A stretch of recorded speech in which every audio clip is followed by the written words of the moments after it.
Hello everyone and welcome to the third episode of the Major Region Rundown. I'll be covering each region in a separate video. These videos serve as information pieces to give you a little bit more info on the teams from that region that are participating at Worlds 2025 this year.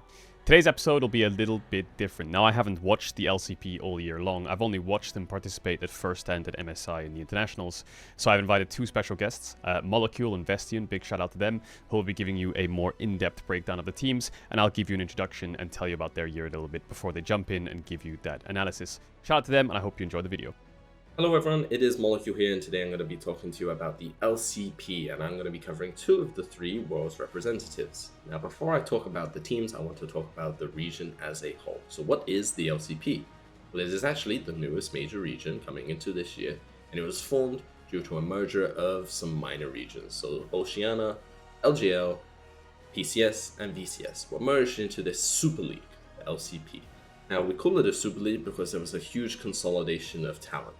There's fewer teams, and they're very, very stacked. Now, since they've been very, very stacked, the teams that have been playing against each other have improved greatly. Let's start with the LCP's first seed, who is CFO. Sharing time in the top lane, we have Driver and Rest. In the jungle, we have Junjia. At mid lane, we have Hongqiu. AD carry, we have Doggo, and support, we have Kaiwing. This team basically dominated the LCP all year long, winning 3 domestic titles. At first stand, they finished second in groups, taking a game off Top Esports before falling to K-Corp in a close 3-2 semi-finals battle.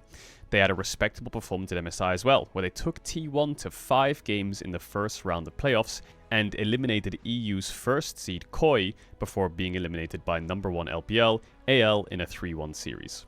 Now, this is a team which had a fantastic year. They were good at first stand, they had an amazing MSI, they won all 3 splits regionally. Because of this strong year, they've been able to get good scrims versus LCK and LPL. This is a team that is continuing to improve, and I have high hopes for them at Worlds. We still have the top lane substitution situation, so Driver and Rest, they share the role. Driver will start game 1, Rest will come in for game 2, and they just swap around. This is because they have differing champions, and it works with the Fearless Draft system. Now, going into the event, who's going to be the most exciting player to watch? It's going to be Hongqiu. Everyone loves this guy. He's a rookie. He's very aggressive. He plays like a rookie Caps or rookie Perks. They don't care who they're playing against. He's going to be very aggressive. Lots of solo kills, lots of solo deaths. And he is just the most fun guy to watch. He might pull out something like a Camille mid. You never know with this kid. Now, if there was a tendency or a player to actually compare him to, it would be Chovy. Now, that might sound a bit weird because I just talked about this very aggressive YOLO sort of laning phase. But once we transition into the mid-game, you start to see his real habits, which is he is the biggest trophy fanboy in the world. He copies his poses, copies the champions, and copies the playstyle. He loves farm. He's very cognizant of like how much my CS lead is, like I need more CS. You're going to see this guy just drift off into side lanes and just collect farm and resources. And he is kind of the late game insurance policy. He is 1v9ing so many fights. I think one of his best champions is Orianna. He copies the Chovy build. He builds Roll, he builds Horizon Focus. He's completely useless for 20 minutes of the game, but then, boom, he 1v9s. And definitely the most fun part of CFO. But he's maybe not the best player. The best player is probably Ginger or Doggo still. These two are just insane players. Ginger is the engine of the team, he's the heart of the team. He is everything. If he is having a bad game, CFO do look shaky. So it is imperative to make sure that Junior is having an okay game. Now, this could be giving him his champions, so he has some signature champions, things like Skarner, Jarvan, Zyra. He loves to have those sorts of champions where he can control the game, and if he is on comfort, he plays a lot better. The other important player being Doggo. Internationally, we've seen Doggo play at this incredible level. At first stand in MSI, we think about especially the Ezreal and the Caitlyn games, but he is just purely 1v9ing. And it's just so surprising to see because this player at LPL level, he was terrible in LPL. He was like 15th or maybe 16th, that's AD, he was bad. Now, he was on some pretty terrible teams too, but that just doesn't matter. This guy is so damn good, man. So if there was a player, when you're watching CFL and you're like, damn, this guy is like, he's better than these like Western or LCK or LPL players, it's Doggo. And I remember at the end of MSI, there was like so many conversations talking about like importing Doggo. Imagine having that conversation when he was in the LPL. It would just be completely insane to have. Definitely watch out for Doggo. He is the guy that can really push this team to the next level because he is such a good player in these international series we've seen. Now let's explain the problem with the top laners. Problem is, it's too telegraphed. If Driver is in, you're expecting a tank. If Rest is in, you're expecting something a bit more carry orientated. Now in summer, they've tried to close the window. Driver's been spamming Gwen, he's played Ambassador, he's played Rumble. And then on the other side, Rest, he's stopped playing range champions. No more Chase, no more Nidalee. He's playing Renekton, he's playing Cassante. So they're trying to close this window so that no matter who is in, the draft is still like malleable. They can choose champions which fit the comp a bit nicer. But at the end of the day is I think going internationally, if I see Driver on Gwen, I have no faith in him. If I see Rest picking Ornn, I have no faith in him. So they've closed the window, but I don't think it's quite there yet. So I think we're going to still see this issue with the top laners, and I think that might get exposed. But to recap, what is this team very good at? They're just very strong individual players. They have very strong macro. They're not going to make glaring mistakes. And then they just have very consistent, strong carries in Hongqiu and Doggo. Get to a team fight, get them resources, they will win you the game. And as long as Junja doesn't get in the early game, this team will beat some of the best teams in the world. I think best of threes and best of ones suit them well. And then I think that this team will make the quarterfinals. It is definitely going to be a contention between them and the likes of like G2 and FlyQuest for that final spot. It's probably just going to go down to the Swiss draw as to who makes that final spot. Next, we have Team Secret Wales representing Vietnam on the world stage. Sharing time in the top lane, we have Hero02 and Pun. In the jungle, we have Histo. In the mid lane, we have Dire. At AD carry, we have Eddie. And support, we have Taki. It's been a bit of a ramp-up year for Team Secret Wales as they finished the first split in 4th and the second split in 3rd. Going into the season finals where they were 3rd seed and a surprise trio Super Vergem qualified them to the World Championship. This is a team which was a merger between Team Wales and Team Secret, and they kind of merged the players. Now from that roster, some of those names might stick out that you know of, so Eddie and Taki being those two. These two players, very well regarded. Eddie is definitely one of the better Vietnamese AD carries, and Taki was considered the best Vietnamese support for a long time. Now, those two players, are they the best part of the team? They're probably the best players, but are they the most important part of the team? No. That would be their two rookies, Histo and Dire, the mid-jungle. Now, how can the rookies be the most important part of the team is what you're thinking of. But before we think about how that could be possible, we need to talk about Taki's previous team. Now Taki, we have seen on the international stage before in 2022.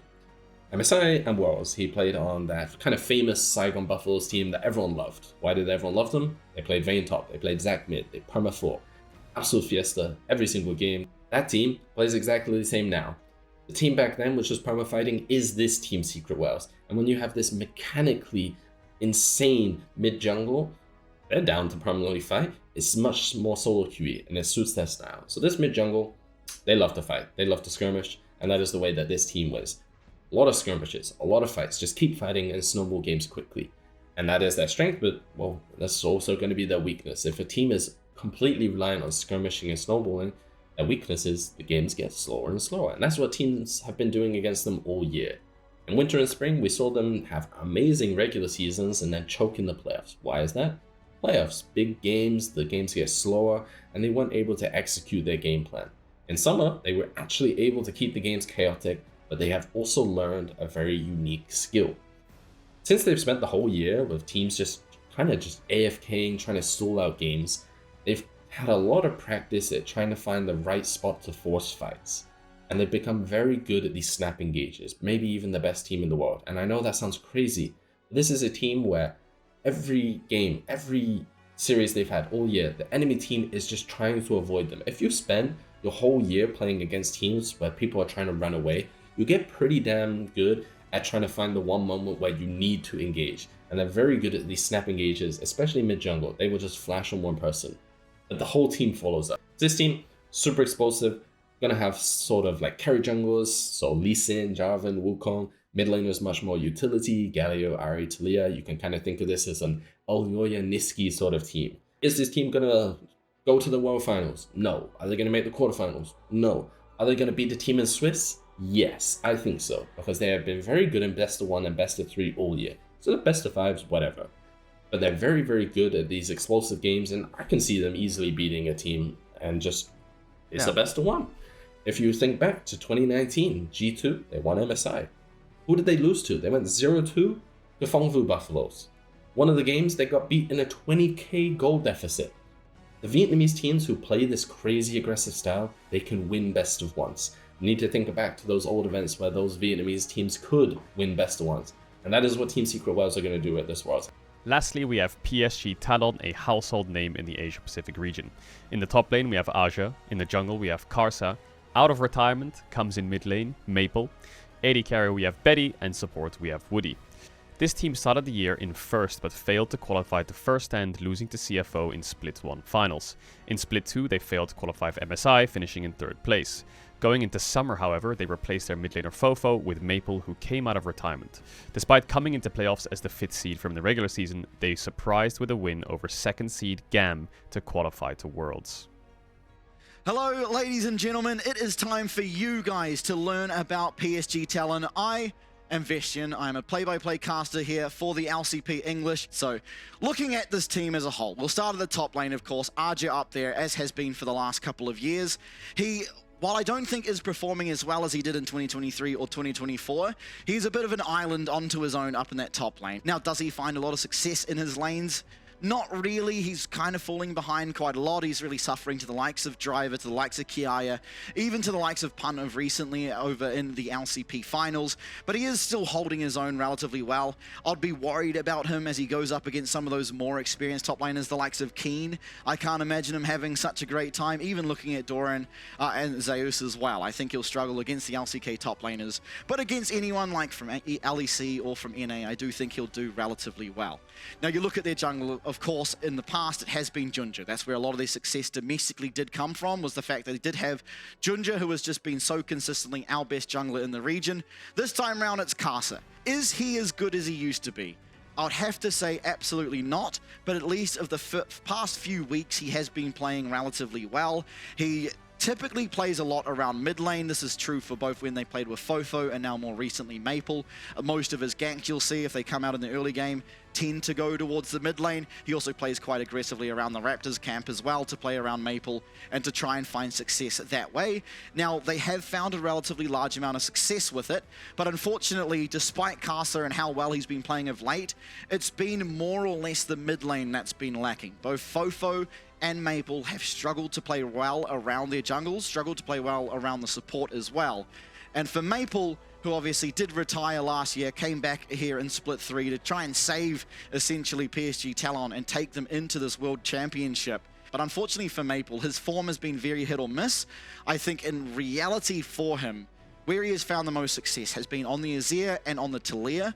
But unfortunately, at least here in the LCP, teams worked this out pretty quickly, and it was just so consistently banned against him, and he really did struggle to find any large amount of success on anything else. Now, the one positive for Maple, and I think all of you will know this as well, is typically, while sometimes he has struggles domestically, he typically goes international and looks really, really good. Now we go towards the bot lane, of course. The third member of the Flash Wolves is Betty in the AD carry position. Now for Split 3 specifically, he has been far and beyond their best performing player. It didn't matter when they were losing all their games or when they were winning all their games. Betty has been playing very consistently well. I think he's going to go international. He's always looked very good international, much the same as, you know, most of the Flash Wolves members in both Karsa and Maple. And Betty will round that out pretty well in that AD carry position.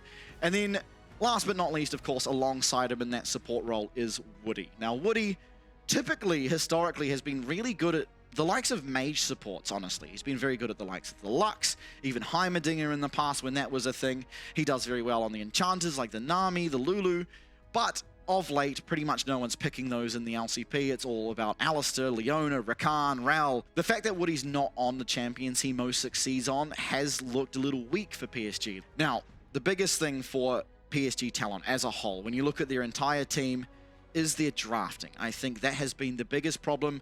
Not only this year, the last year, the year before that, but I think more so specifically now in the Fearless draft, Corgi has really struggled to find a way to navigate the Fearless draft in a way that gives opportunities when you head into Games 4, Games 5, even Games 3 at the best of times. I think going into the international competition, individually, the players are good enough to stand up against the best of them. But they go into the game feeling like they're down 2k gold, their team composition often makes no sense, and it relies on them being so much better than their opponents to find any form of success, and that is not typically something you see internationally. So I think for PSG Talon, if they're able to find a way through the draft or manage the woes that they have of the Fearless draft, then they can make a real dent at Worlds. I wouldn't be too surprised to see them even crack top 8 if they do manage to work out the draft. But as things stand, I don't think they're going to go down and just be 0-3'd. I do think they'll win some games. I think they're better than the majority of both the LTA and the LEC teams, but I also do not think they're as good as the likes of CFO, most of the LCK, and most of the LPL. Thanks again to Molecule and Vestion for popping into this video. If you enjoyed it, make sure you subscribe. I'll be co-streaming all of Worlds starting October 14th with T1 versus IG, and I'll see you on the next video.